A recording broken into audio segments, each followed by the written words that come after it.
Welcome to the Pacey Performance Podcast. Today, I'm speaking with sports scientists and physiologists Paul Laursen and Dan Plews.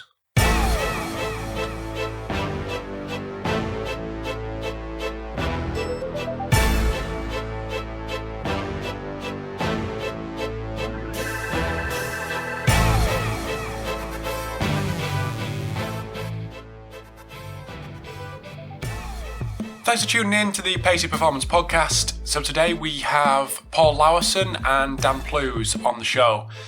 So both these guys are experts in the topics that we're going to discuss today, which are HRV and fat oxidation. So it's great to get these two guys on who are definitely experts in the field, like I've just said.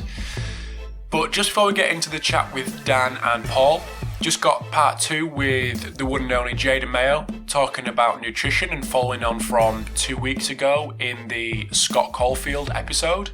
So if you haven't checked that out, Jay makes a little appearance for 3 or 4 minutes just talking about nutrition and the way he does things where he is. So this is kind of part 2 and follows on quite nicely, and also be a part 3 in a couple of weeks. So I'll hand over to Jay to do his little bit, and then we will go straight into the chat with Dan and Paul.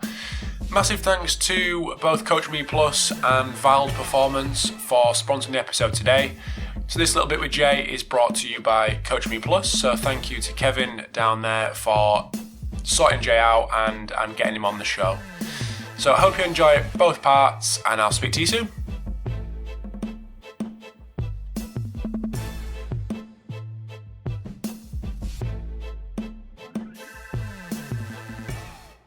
Hey guys, first and foremost, Kevin and Rob, thanks again for having me on and doing all you're doing to help us get better. Last time, guys, we talked about how we quantified the food. Today we're going to talk about how we inputted the numbers and what we looked at. So there was a group of columns on each player's Excel sheet, that they had.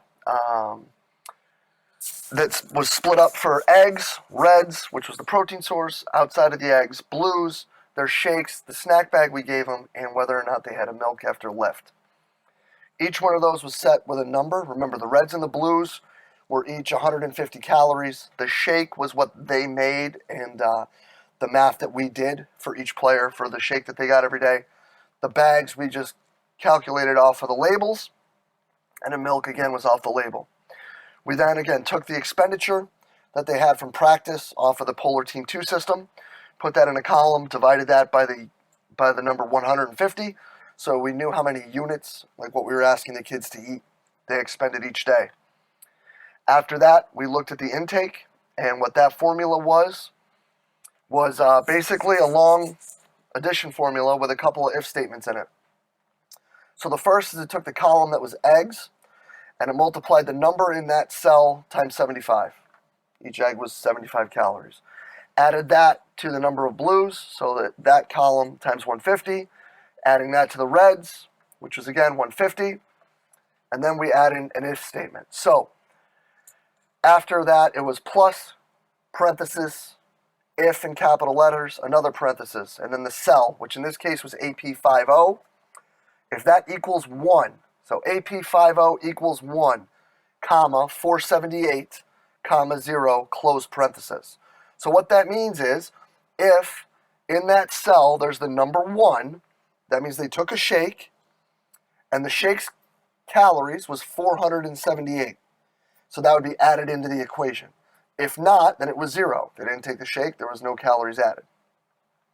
The next if statement, so it goes plus, parenthesis, capital I, capital F, parenthesis, AQ50 is the column, or the cell, equals 1, comma, 1, or 750, comma, 50, close parenthesis, close parenthesis.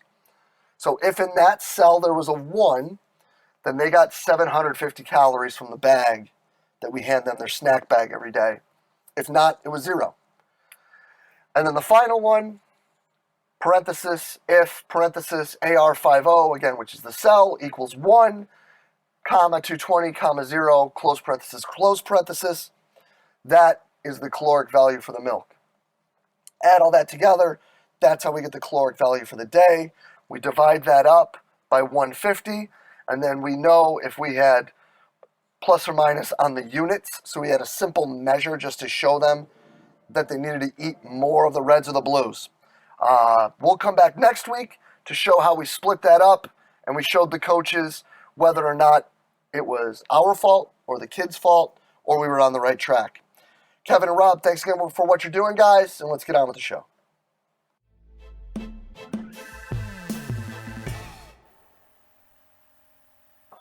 Thanks for tuning in to the Pacey Performance Podcast. So this evening I have the pleasure of speaking to Paul Laursen and Dan Plews. So welcome to the podcast, guys. Thanks for having us there, Rob. Great to be here. Yeah, thank you. No, it's great to have you both. Never done a tour, I don't think. I've done a threer, not a tour. Oh, impressive. Well, yeah, well, there you go. First time for everything, right? Absolutely. So you just want to, I went over a little bit of an intro off air, but do you just want to give the guys who maybe don't know yourselves and your backgrounds, just one by one, a bit of an introduction? Sure. So, hi everyone, my name's Paul Larsen, and my current role is as physiology manager with High Performance Sport New Zealand, and basically I manage the physiologists that are embedded in the different sports of priority for New Zealand Olympics, and then I'm also an adjunct professor with AUT University here in the North Shore of Auckland. And Dan Plews, for the last nearly 7 years, I've been the physiologist for high performance sport based with the rowing team, the New Zealand rowing team.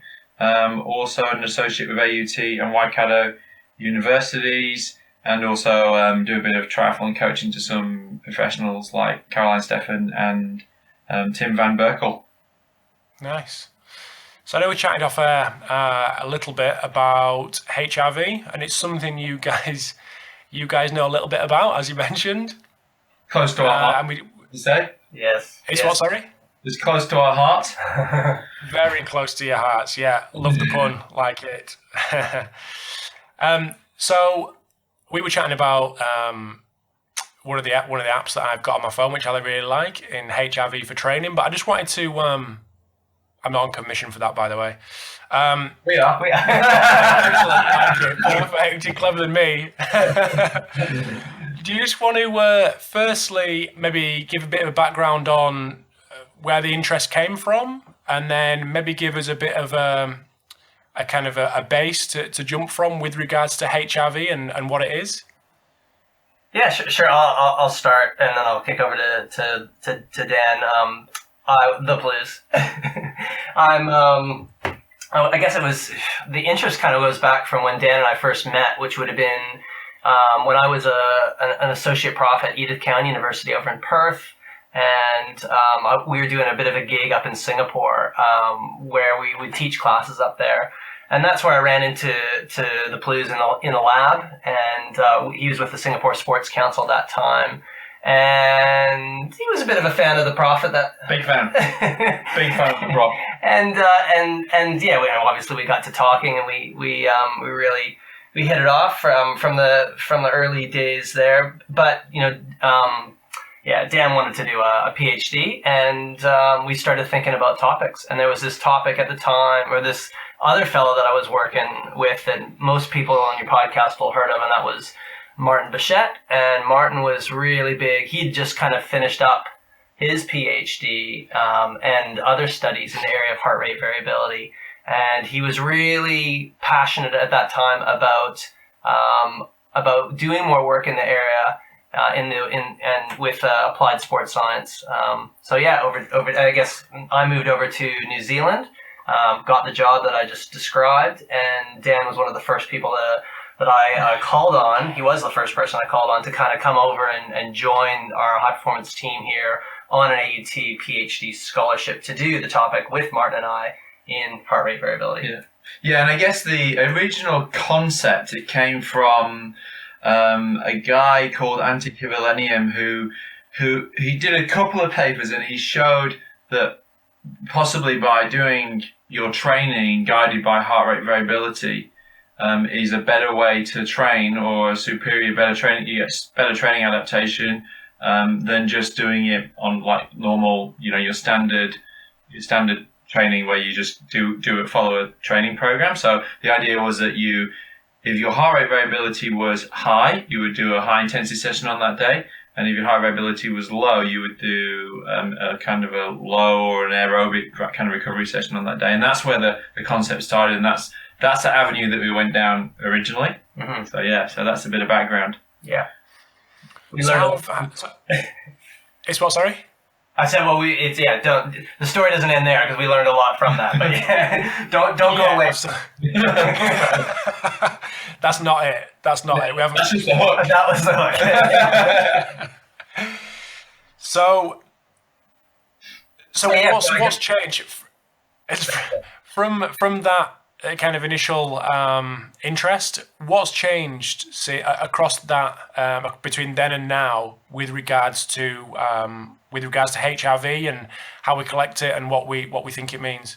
I guess it's actually funny we're talking about this now because I just wrote I'm doing a presentation on Saturday and I've called it the evolution of heart rate variability because for that very reason, like you just discussed, that it has really changed, and that's not just from a monitoring standpoint, but also from the way we collect it. So if I talk about from a monitoring standpoint first, what we found for the work in my PhD is that it's very hard to base training on a day-to-day basis with heart rate variability. It can possibly be done, but you need a whole heap of measures to give you an answer, like a readiness score, and that's what your heart variability for training does. I would never just trust the one measure of heart rate variability. So the way that we showed is that rolling averages, weekly averages are better, and it's also highly dependent on the type of training you're doing. So if you're doing a lot of high intensity training, back to back, like team sports where you're really going quite well above into the red zone, you expect reductions. But on the opposite end of the spectrum, if you're doing like a lot of endurance work, like what we're involved with, whether it be where predominantly 80% of your training is at a low intensity, you expect increases. And really what you're looking for is for it to go up and down, but always come back to the same baseline level. Because everyone has their own kind of intrinsic baseline that's right for them. And too much can be not that great, and too little heart rate variability can be not that great as well. So that's from kind of the monitoring standpoint. And then in terms of the recording of the data, when I first started looking at the papers of heart rate variability, I thought, God, this is a very, very confusing topic. You got people doing 10 minutes lying, 10 minutes standing, looking at autoscatic heart rate and high frequency, low frequency, different variables, high frequency, low frequency, spectral analysis, time domain analysis. Yeah. It's really, really confusing. So throughout my PhD, we kind of narrowed it down to just 5 minutes and just looking at one variable of heart variability, which was the RMSSD, which most people, I'm not going to say what that means because it's just a very long word. But we've nailed it down that we're pretty confident that there's just one marker that we can use. Yeah. That it's the best global marker of your heart rate variability, and that's what all the apps are using now. Yeah, because then we kind of proved that it's got the lowest technical error of measure, so it's the most reliable. And then we went from doing 5 minutes of that with a polar heart monitor, then we went to 5 minutes of doing that on a Bluetooth polar heart monitor to phone, and then we went doing 1 minute of heart rate variability from Bluetooth heart monitor to phone, and now we're at the stage where we can use kind of this PPG like finger over the camera of a phone technology for 1 minute to get a heart rate variability measure. So so that's where we come in. I think if you look at the cost benefit of HRV from where it was, there was quite a high cost at the start. We asking athletes to do 20 minutes of recording or even 5 minutes of recording and putting on a heart rate strap there's a lot more cost associated with that, and coaches don't want to do it as much as just say, hey, wake up in the morning, put your finger over your phone that's next to your bed anyway for just 1 minute, and people are much more willing to do that. Mm-hmm. And a lot of people are doing the metrics in the morning on their phones with other various apps anyways. So the cool thing, I mean, just as one example with the HRV for Training, Marco's app, you can do your 1 minute sample on your finger as soon as you wake up, and then you can sit there and just run through 3 to 5 questions. That's super simple in terms of how you're setting up, how you feel yesterday went, and how you feel you kind of set up for the day. to give your team that's around you a good marker of where you're at. So yeah, massive evolution from where we come in now. It's if you're not doing it, I think you're really missing out. So and I'm sure Marco's done a blog post on this, so you might be able to kind of get the answer elsewhere as well. But high's always good and low's always bad? No, right? Definitely not. Yeah. So it's not. It's always it's compared to your own individual baseline. Yeah. So too high so you have like your normal day-to-day variation, but then suddenly you might get a real parasympathetic dominance, which is much higher than normal, which is not good either. And then you could have a real sympathetic activation, so you're quite highly stressed, and you get low heart variability, which isn't very good, which also isn't very good. So it's more you really have a norm, and that norm is when you're working at your best. So what we see with training is that if someone's doing a really high training load and it's a predominantly aerobic-based sport like Ironman, triathlon, or rowing, or call it what you will, that rolling average of heart rate variability will gradually go up and up and up. And on those days when it's really, really high, they generally are feeling quite fatigued and quite flat. But when it comes back to the normal kind of baseline levels within this normal range, that's normal for that individual, they'll start to feel a bit more recovered and a bit their readiness is better again. Yeah. Well, I guess just to add on that point, just to add on the point with around the high and the low. The other thing that's kind of interesting that we've found from a monitoring of athletes standpoint is that when you're getting metric scores and reports from athletes that they're feeling bad, whether it be through illness or just global fatigue, and then simultaneously you're getting this. You tend to be getting this low heart rate that's just consistently low and really tanking. And it's one extra marker there to really highlight that you're not in the right state, and you need to make some serious changes in your program to kind of bring that back. That's helped us, building some athletes to major event competition in the past quite well. So how would a 60-second protocol compare to the data you're going to get from a 5-minute protocol? Obviously, difference being it's 4 minutes longer, but the data that comes out, is it just as reliable and just as valid as the 5-minute longer protocol? Yeah, so a guy called Andrew Flatt, who he does quite a lot of work, more in the Canada team sports and the S&C. He actually did a study, and I think it was in the Journal of Strength and Conditioning, and he looked at the difference between 5 minutes versus 1 minute, and pretty much the same. So yeah, it's just reliable. And well, even the stuff we did with Marco as well, with the 1 minute versus the 5 minutes, they were the same there, right? The recent study. Yeah. So with the amount of, we discussed one off air as well, with the amount of devices that are coming out, is there any, obviously not trying to be funny here, definitely not on commission, but is there any particular devices that are coming out that are kind of moving things forward in terms of HRV, or are we just kind of trying to make things easier for the athletes? What's the kind of progression from this now? Yeah, well, I guess you've got I think the two best apps out there, in my opinion. One is HRV for training, which is best for an iPhone, but then you've got Elite HRV, which is really good if you're using an Android, because HRV for training one isn't available on the Android anyway. But the guy Jason Moore, his app's also really very good. So I think they're both quite equal, and I would definitely recommend people to use both of those.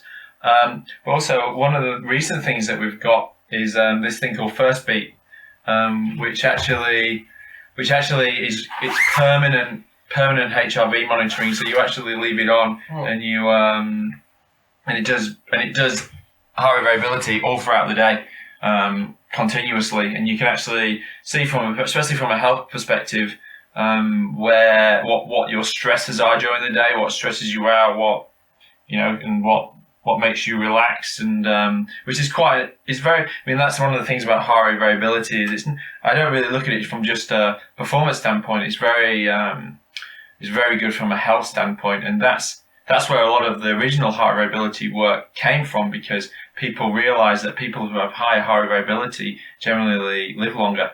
That's right. It's also linked to longevity as well.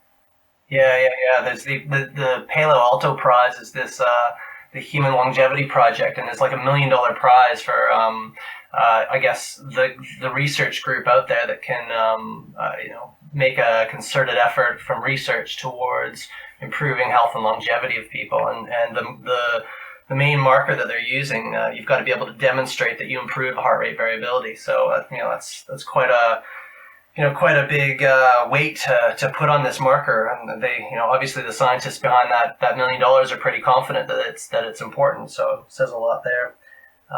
The other thing I was going to say, I'm not sure if we've really kind of gone and explained to all of your listeners just what heart rate variability really is looking at, and that's you're really looking at your swing throughout your sympathetic, your stressors, and your parasympathetic recovery, and that's you're measuring heart rate, but you're measuring that beat to beat gap. And that gap gives us information about whether you're stressed versus whether you're relaxed. So yeah, just like what Dan was saying with his first beat. I'm wearing one right now as we speak, and we haven't got the data. We're just kind of, I guess, doing a little bit of pioneering here with this. But that's one of the things that we're looking at. We're looking at the day-to-day stressors now, and how there's things around your training that give you lots of stress and can influence your recovery. Things like you name the stress in your life, from a home sale, in terms of what I've got going on right now, to work stress, to training stress. Yeah, absolutely. Stress with your partner, not sleeping well, and this 24/7 marker kind of gives you that I guess a real good look at how you're swinging in your stresses. I mean, we should be going through this period of good stress during the wake period, but you definitely need to have a good solid recovery phase in usually obviously when you're sleeping, but of course, as we all know, that doesn't happen. So this first beat system gives us info on how you're tracking with that, and I think that'll probably be part of the evolution over the next 5 to 10 years. Well, let me tell you, listeners, Professor's taking, showing me this first beat right now. He's not really getting any chicks. He doesn't look too cool, I can tell you that much. My wife was here last night. We got the shirt off in bed. I'm sorry for the visual listeners, but she's like, you look ridiculous. First of all, and second of all, you're fast tracking me to like when you are geriatric and in the old folks home, and you're all hooked up and wired up and on life support. Don't do this to me. Yeah, it's funny because I have to get hooked up as well, but my wife's putting up a bit of resistance to me doing it. It's not that sexy. Oh well. But we're learning lots. Yeah, we're learning lots. Absolutely. We're not learning how to professor wives. No, we're not. We're not learning there. No. So one thing that I've noticed, and obviously it's a big thing because it's in there in Marco's app as it stands, is the traveling and driving, obviously rating that post measurement. And I've noticed that when I'm on the road for a prolonged period of time, it plummets, obviously because stress going through the roof with bad drivers in Yorkshire, as you'll know, Dan. And you want to try coming to New Zealand? Really? Yeah, it's probably worse. Yeah. It's not good. I've just put a target on my back for every single New Zealand motorist who wants now. Okay, yeah. But obviously, with the first beat, the guys are wearing them all day. Is there any positives in looking at HRV immediately post training?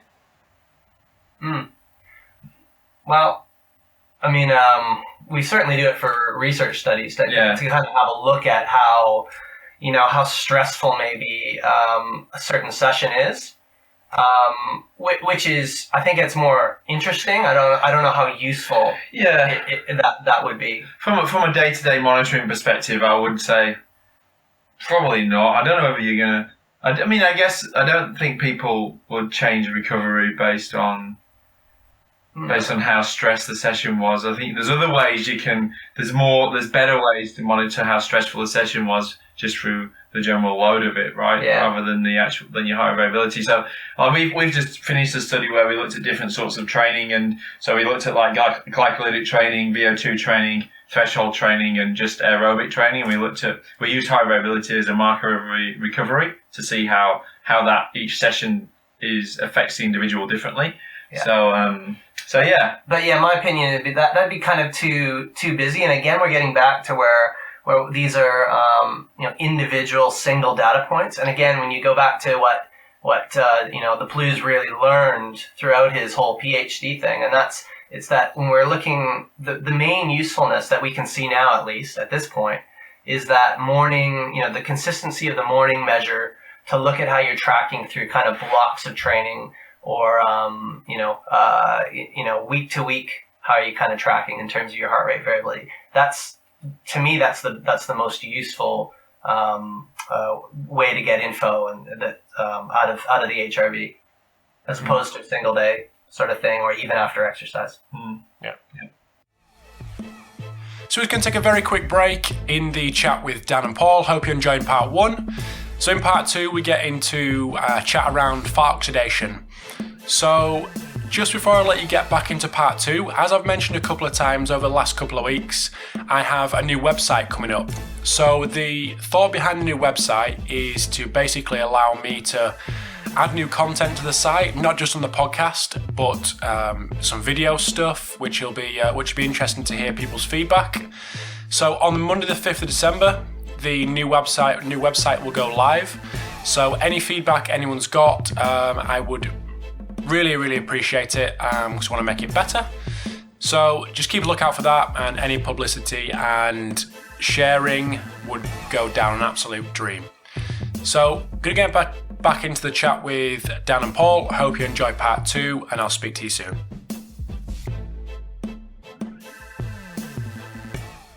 So I know another thing that you've got a tiny little bit of knowledge on is fat oxidation.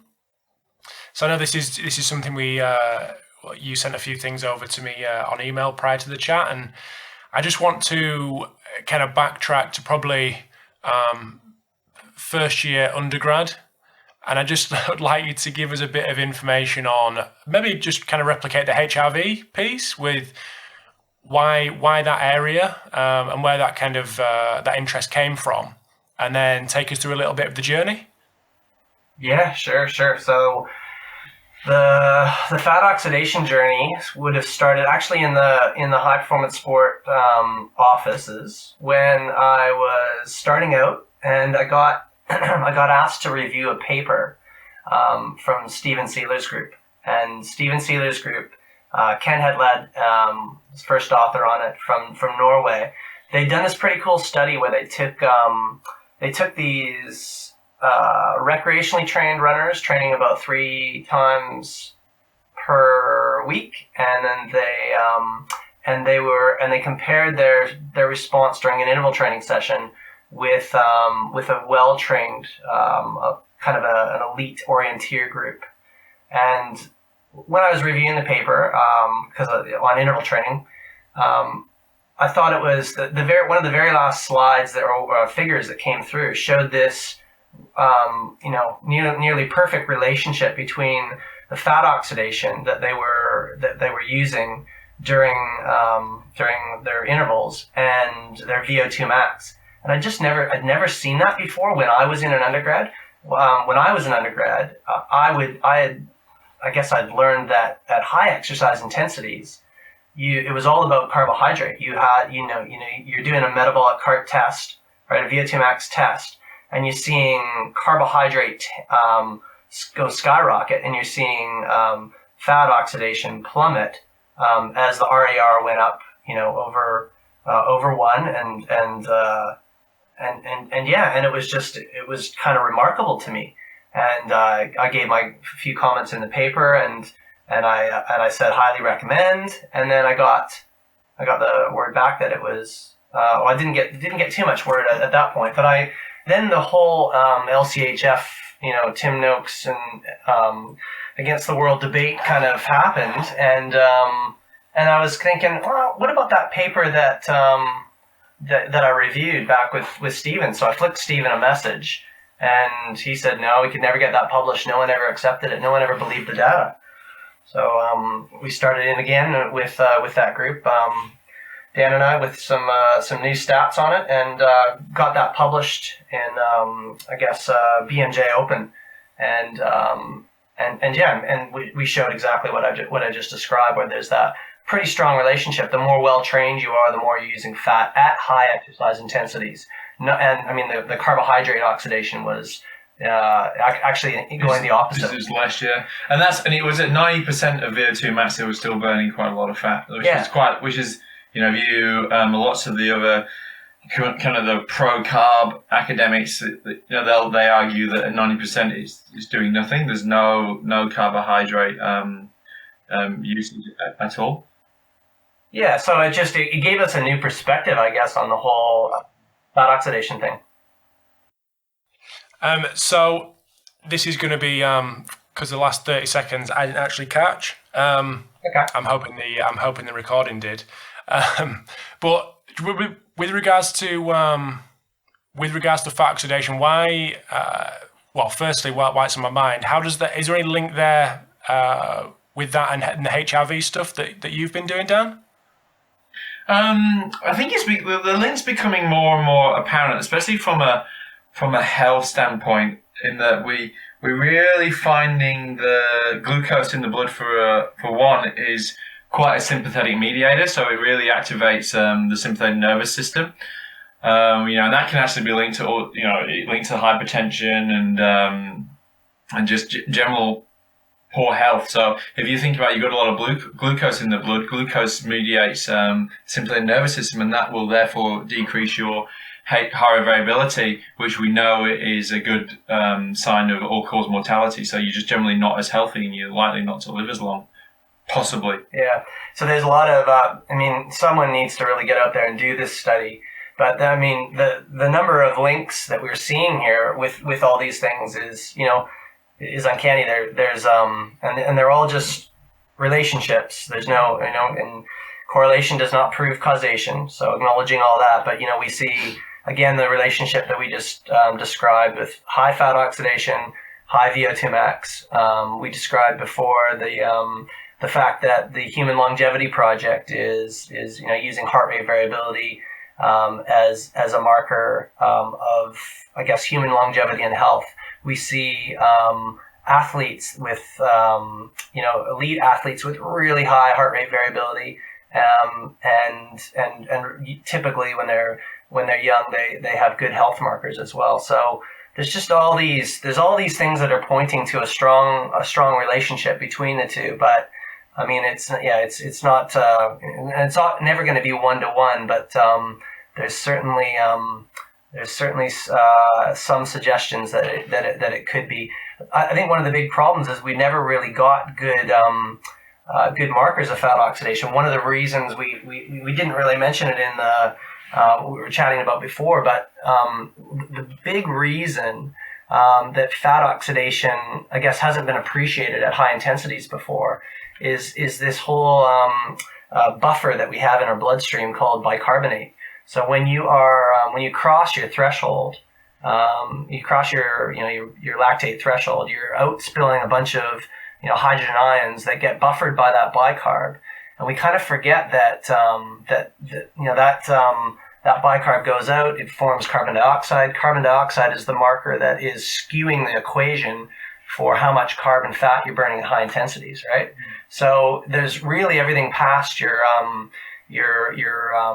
aerobic threshold really is kind of out in terms of getting a good handle on how much fat people are burning. So it's a tough one to get, and it's going to take a long time, I think, for us to really get a handle on how good of a fat burner you are, you aren't. But we're fortunate to be sitting on some nice tracer data from David Rawlins down here in New Zealand that shows elite athletes, are able to burn almost nearly 50% of fat at 90% of VO2 max. So, and again, those, that's not been, that's not well described out there. So, yeah, and I think, very important. And what's also important in that point is that because of what Prof just said in terms of the bicarb pool, from the study that we did where we showed that at 90% of VO2 max there's still a lot of fat oxidation, it's skewing it the opposite way. So it could potentially be even more than that. It could be more fat oxidation than was actually reported in the study. So yeah, even though the equation's wrong, it's only going to push it in a more positive, in favor of fat oxidation. Yeah. So, yeah. Forgive my ignorance, but with the buffer that's obviously present above that threshold, how do you move forward to actually make that more accurate so we actually know what we're looking at past that point?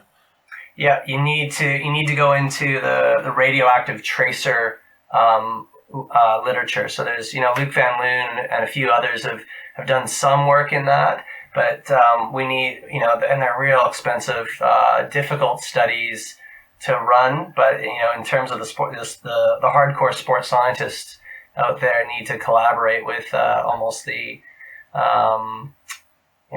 I guess maybe possibly the sport industries and get some better cross-sectional data with some more tracer data to kind of tease out the differences there. Again, some of Dave Rowland's work, he's given some mathematical modeling on what things should be, but yeah, there's a lot more work that's needed in that area. So it's going to take a while, I'm afraid. Okay. So what's coming up for you guys in the near future? For the Plews and Prof brand? Yeah. So yeah, I guess both of us are on our way out. So I am I'm getting to my second of 2 Olympic cycles here in New Zealand, and family is actually calling me. We've got a young 6-year-old daughter and some older parents that can't fly out to New Zealand anymore. So it's time for me to fly back to my homeland in Canada.